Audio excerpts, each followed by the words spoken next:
Before the flashing lights of global tours, before rock bands filled stadiums with walls of sound, before guitar heroes became cultural icons, there was a man who stepped onto modest stages with a hollow-body guitar and changed music forever. His name was Chuck Berry. In the mid-1950s, America was shifting. Teenagers were finding their voice. Cars symbolized freedom. Radios were becoming portals to a new kind of rebellion. And into that moment stepped Berry, sharp suit, confident grin, and a sound that felt dangerous yet irresistible. He didn't just sing songs. He told stories. Stories about school halls, jukebox dreams, fast cars, and young love. Stories that felt alive. But what truly set him apart was a fusion. He blended the grit of blues with the bounce of country and the urgency of rhythm and blues, creating something electric, something that made people move, something that didn't care about boundaries. And then there was a stage. When Chuck Berry performed, he didn't stand still. He moved with purpose, bending low into his famous duck walk, sliding across the floor while delivering sharp, ringing guitar riffs that would echo through generations. Audiences didn't just watch him, they experienced him. He turned performance into spectacle long before arena rock existed. This is the story of how a guitarist from St. Louis became the architect of rock and roll. The story of riffs that built an empire, lyrics that captured youth culture, and a stage presence that rewrote the rules of performance. This is the stage and story of Chuck Berry. Long before he became a rock and roll pioneer, Chuck Berry was just a young boy growing up in St. Louis, Missouri, a city rich with blues, jazz, and gospel traditions. Born in 1926 into a working-class African-American family, Berry was raised in a community that valued education, faith, and hard work. His father was a contractor and deacon, his mother a school principal. Music wasn't just entertainment in the Berry household. It was culture, identity, and expression. Church played a powerful role in shaping his musical instincts. The call and response patterns of gospel, the emotional intensity of spirituals, and the power of storytelling through song all left a mark on him. But outside church walls, another world was waiting. The blues poured out of radios and local clubs, carrying stories of struggle and survival. Artists like T-Bone Walker demonstrated that the guitar could be both rhythmic and flashy, an instrument that didn't just support song but commanded it. Berry's teenage years weren't without trouble. A youthful mistake led to time in a reform school, an experience that exposed him to hardship but also sharpened his determination. After his release, he worked various jobs: factory worker, janitor, hairdresser, while holding tightly to his musical ambitions. He played in small local bands, experimenting with styles and watching how different crowds responded. What made Berry different, even then, was his instinct for fusion. In segregated America, musical genres were often separated along racial lines. Blues and rhythm and blues largely marketed to black audiences, country to white listeners. Berry saw no reason those sounds couldn't coexist. He admired the storytelling clarity of country music just as much as the groove of the blues. When he performed, he began slipping country-style phrasing into rhythm-driven sets. The result was fresh, energetic, and surprisingly universal. In the early 1950s, he joined pianist Johnny Johnson's band, sharpening his stage skills and building a local following. It was during this time that Berry started developing the lyrical themes that would define his career: cars, romance, ambition, and the restless spirit of youth. His songs weren't abstract. They were cinematic snapshots of everyday teenage life. Determined to reach a larger audience, Berry traveled to Chicago, the beating heart of electric blues. There, he sought out one of his heroes, Muddy Waters. Waters advised him to visit Chess Records, a label known for its blues roster. Berry brought with him a reworked country tune he had adapted with a driving beat. That song became Maybellene. When Maybellene was released in 1955, it didn't sound like traditional blues. It didn't sound like pure country either. It was faster, sharper, rebellious. The guitar intro grabbed listeners instantly. The lyrics told a story of a high-speed car chase fueled by jealousy and pride. It was rhythm and blues with country storytelling, and it crossed racial and cultural lines in a way few records had before. The song became a national hit, climbing both R&B and pop charts. And just like that, the foundation of rock and roll had a new architect. In the early days, Chuck Berry's life wasn't about fame yet. It was about formation, about absorbing every sound around him, daring to mix what others kept separate, and stepping into a moment in American history that was ready for something bold. From the churches of St. Louis to the studios of Chicago, the birth of his sound marked the birth of something much bigger. Rock and roll had found its storyteller. With the success of Maybellene, Chuckberry didn't slow down, he accelerated. What followed was a string of records that didn't just climb charts, they defined a genre still taking shape. Berry understood something most musicians at the time did not. Rock and roll needed identity. It needed a sound that was instantly recognizable within seconds, and he gave it one through the guitar. Berry's signature double-stop riffs, two-note chords played with sharp precision, became the backbone of early rock music. The intro to Johnny B. Goode wasn't just catchy, it was declarative. It announced itself. That opening lick would go on to become one of the most famous guitar introductions in history, a blueprint studied by generations of players. But Berry's brilliance wasn't limited to musicianship. His songwriting elevated rock and roll beyond simple dance tunes.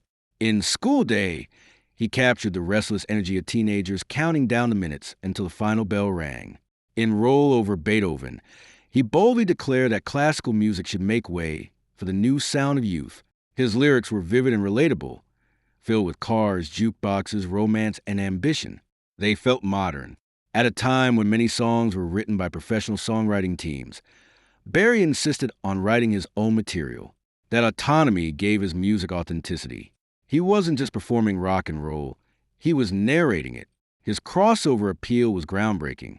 Berry's records charted on both R&B and pop lists, drawing audiences across racial divides during a deeply segregated era. White teenagers bought his records. Black audiences embraced his style. Rock and roll became a shared language, and Berry was one of its most fluent speakers. Across the Atlantic, young musicians were listening closely. Bands like the Beatles studied his chord progressions and stage swagger. The Rolling Stones built their early set lists around his songs. Guitarists like Keith Richards openly admitted that learning Berry's riffs was like attending rock and roll school. Berry's influence wasn't subtle, it was structural. Strip away the distortion and amplification that came later, and the skeleton of countless rock songs traces back to his patterns. He also understood pacing. His recordings were tight, rarely overstaying their welcome. Every intro grabbed you. Every solo was concise and melodic. Every lyric pushed the story forward. There was no wasted movement, on record or on stage. By the late 1950s, Chuck Berry wasn't just riding the wave of rock and roll. He was steering it. His riffs became rites of passage for aspiring guitarists. His themes defined youth culture, and his sound traveled far beyond St. Louis and Chicago, echoing into garages, dance halls, and radio stations around the world. Rock and roll was no longer an experiment. It had a voice, it had a riff, and it had Chuck Berry. By the time rock and roll began shaking America's foundations, Chuck Berry had already figured out something many performers would take decades to understand. The stage wasn't just a platform, it was theater. Berry didn't rely on elaborate lighting rigs or massive backing bands. When he stepped into the spotlight, it was often just him, his guitar, and an amplifier humming behind him. But the moment he struck that opening chord, the atmosphere shifted. His presence was magnetic. Sharp suits, perfectly pressed slacks, and a confident grin that suggested he knew exactly what he was about to do to the crowd. And then came the move, the duck walk, sliding across the stage in a low crouch, one leg extended forward while still playing perfectly timed riffs. Berry turned a simple guitar performance into visual spectacle. It was playful, athletic, and unforgettable. The move became synonymous with rock and roll itself, copied, celebrated, and forever tied to his identity. But Berry's stagecraft went deeper than choreography. He understood timing, not just musically, but physically. He knew when to step forward for a solo, when to lean back and let a lyric land, when to flash a grin at the audience. His shows had pacing. They had drama. They had personality. Touring relentlessly throughout the late 1950s and 1960s, Berry often performed with local pickup bands rather than traveling with a permanent group. It was a cost-saving measure, but also reinforced his dominance as bandleader. Musicians had to keep up with him. His tempo was brisk, his standards high. If they faltered, Berry didn't slow down. That demanding style earned him a reputation. Sometimes admired, sometimes criticized, but always respected. He treated his craft like precision work. The riffs had to be sharp, the rhythm had to swing, the energy had to stay high. Meanwhile, a new generation of performers was watching closely. Across the Atlantic, young artists absorbed not just his music, but his movement. The Beatles refined their early stage sets by covering Barry's songs.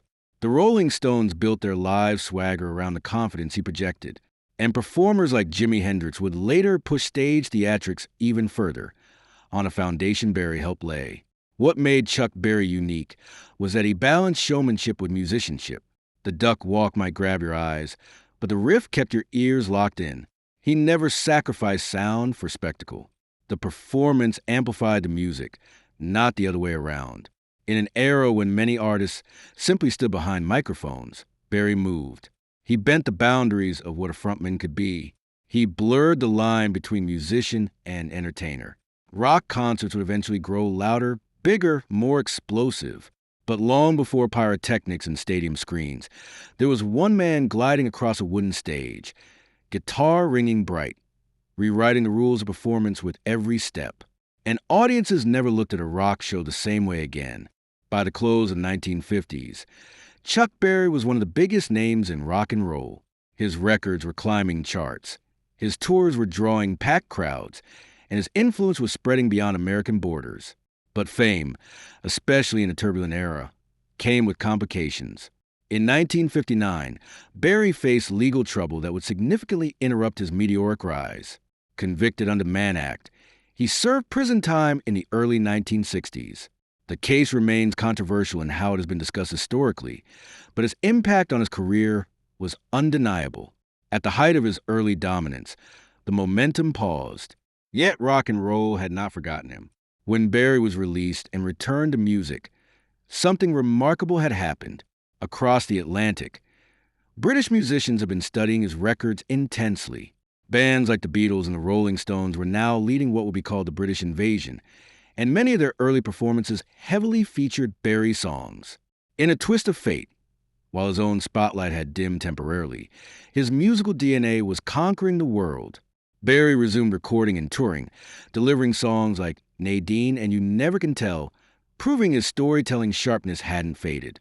The latter would find renewed popularity decades later after appearing in the 1994 film Pulp Fiction, introduces sound to an entirely new generation. However, his later career was also marked by disputes over royalties, business disagreements, and further legal issues in the 1970s. Berry was known for being fiercely protective of his finances and independence. He often traveled without a permanent band and insisted on being paid in cash before performances. To some, this was shrewd business sense. To others, it was stubbornness shaped by years of navigating a music industry that had not always treated black artists fairly. Despite the turbulence, his cultural stature continued to grow. In 1986, he was inducted into the Rock and Roll Hall of Fame as part of its very first class of inductees, an acknowledgement that rock and roll itself could not be told without his name at the center. By the time he reached his later decades, Berry had become something larger than a chart-topping artist. He was a living origin story. Younger musicians viewed him as a foundational architect. Audiences saw him as a bridge to the birth of a movement. Chapter 4 of his life reminds us that pioneers rarely travel smooth roads. Innovation often comes with scrutiny. Success often brings storms. But through controversies, setbacks, and comebacks, Chuck Berry's riffs never lost their edge. The man who helped invent rock and roll had endured its growing pains and remained standing. By the time Chuck Berry entered his later years, he was no longer just a performer. He was a living monument to the birth of rock and roll. While musical trends shifted from psychedelic rock to heavy metal, from punk to hip-hop, Berry's foundation remained untouched. His riffs were still the starting point for aspiring guitarists. Walk into any music store, and sooner or later someone would play the opening to Johnny B. Goode. It had become a rite of passage. Berry continued performing well into his 80s, holding a long-running residency in St. Louis, the city where it all began. There was something poetic about that, returning to his roots while carrying decades of influence behind him. The The duck walk may have slowed with age, but the spark in his playing never completely faded. In 2017, at the age of 90, Barry released his final studio album, simply titled Chuck, his first new record in nearly 4 decades. It was both a farewell and a reminder the architect of rock and roll was still building, still creating. Shortly after the album's announcement, Barry passed away, closing a chapter not just in his life, but in music history. Yet legends don't disappear. They echo. Barry's influence stretches across generations and genres. From the swagger of the Rolling Stones to the showmanship of Prince, from the raw energy of AC/DC to the lyrical wit of Bob Dylan, elements of his style continue to surface. The DNA is unmistakable. Storytelling lyrics, driving rhythms, sharp guitar intros, and unapologetic sense of cool. He also holds a unique place in cultural history. Johnny B. Goode was selected for NASA's Voyager Golden Record in 1977, a message in a bottle sent into deep space, carrying Earth's sounds to the cosmos. If an alien civilization ever discovers it, one of the first glimpses they'll have of humanity is a chuckberry riff. That detail feels fitting, because Chuck Berry didn't just help shape rock and roll, he helped shape modern youth culture itself. He gave teenagers a soundtrack. He gave guitarists a language. He gave the stage movement. He gave rebellion rhythm. Johnny B. Goode went to space. In 1977, NASA included a song on the Voyager Golden Record aboard Voyager 1 and 2, meaning Barry's guitar riffs are literally traveling through interstellar space. He was among rock's first true singer-songwriters. At a time when many performers relied on professional songwriting teams, Barry wrote most of his own hits, giving his music a distinct voice and perspective. My Dingling was his only U.S. #1 hit. Despite creating some of the most influential songs in rock history, his only Billboard Hot 100 chart topper was a novelty track, My Dingling, in 1972. He inspired the British invasion. Early performances by the Beatles and the Rolling Stones heavily featured Barry covers. In fact, the Rolling Stones' first single was a Barry song. He insisted on being paid in cash. Later in his career, Barry often demanded payment in cash before performances and traveled without a permanent band, opting instead to use local musicians in each city. He was part of the very first Rock Hall class. In 1986, Barry was inducted into the Rock and Roll Hall of Fame inaugural class, cementing his place as one of the genre's true founders. The duck walk wasn't planned as a trademark. Barry reportedly adapted the move early in his career as a playful stage moment, but it became one of the most iconic performance gestures in music history. Hollywood revived one of his classics. You Never Can Tell gained renewed global popularity after being featured in the 1994 film Pulp Fiction, introducing Barry's music to a younger generation. He received a Grammy Lifetime Achievement Award. In 1984, Barry was honored by the Recording Academy for his lasting impact on music. Many consider him the architect of the rock guitar intro. The opening riff of Johnny B. Goode is often cited as the most imitated guitar intro in rock history, a template still studied today. Even decades after his first hit, Chuck Berry's influence continues to ripple through music, culture, and even space itself. When you trace the roots of rock and roll, past the stadium lights, past the screaming fans, past the walls of amplifiers, you eventually arrive at a man with guitar and a grin. Chuck Berry didn't just play the music of a generation. He helped invent the language it spoke. He turned teenage life into poetry. He turned blues progressions into anthems. He turned the stage into movement. And with every ringing double-stop riff, he built a foundation that countless artists would stand on for decades to come. There were controversies. There were setbacks. There were moments when the spotlight dimmed. But the music never disappeared. Because real innovation doesn't fade, it multiplies. It echoes in every garage band rehearsal. It lives in every opening guitar lick that demands attention. It survives in every performer who understands that a show is something you feel, not just here. From the streets of St. Louis to the far reaches of space where Johnny B.